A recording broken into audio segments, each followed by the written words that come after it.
कहवा से आवेली सीताली मैया, कहवा से काली मैया हो। सखियो कहवा से आवे भगवान, शिव शंकर भोला जी हो। सखियो कहवा से आवे भगवान, शिव शंकर भोला जी हो। चौकिया से आवेली सीताली मैया, कलकत्ता से काली मैया हो।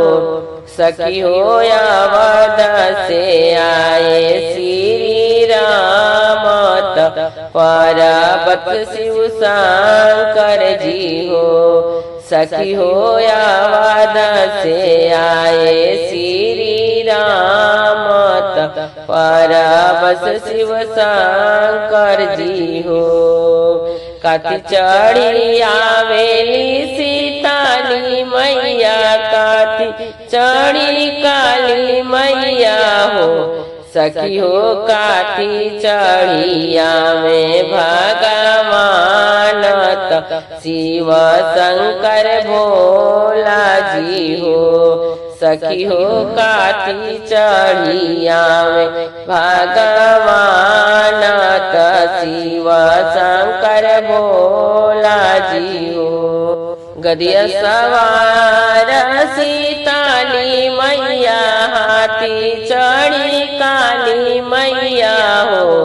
गदिया चढ़ी आवेली सीताली मैया, हाथी चढ़ी काली मैया हो। सखी हो रथ चढ़ी आवे भगवान, बसहा शिव शंकर भोला जी हो। सखी हो रथ चढ़ी आवे भगवान, बसहा शंकर भोला जी हो। कहवा बैठाई वो सीताली मैया, कहवा जे काली मैया हो। सखी हो कहवा बैठबो भगवान, शिव शंकर भोला जी हो। सखी हो कहवा बैठबो भगवान, शिव शंकर भोला जी हो। चौरा बैठाइबो सीताली मैया, मंदिर में काली मैया हो। सखी हो आंगना बैठबो भगवान, शिव शंकर भोला जी हो। सखी हो आंगना बैठबो भगवान, शिव शंकर भोला जी हो।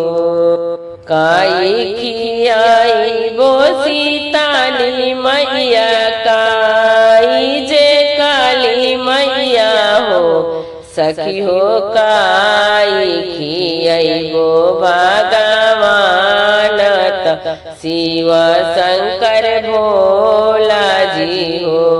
सखी हो काई खियाइबो भगवान, शिव शंकर भोला जी हो।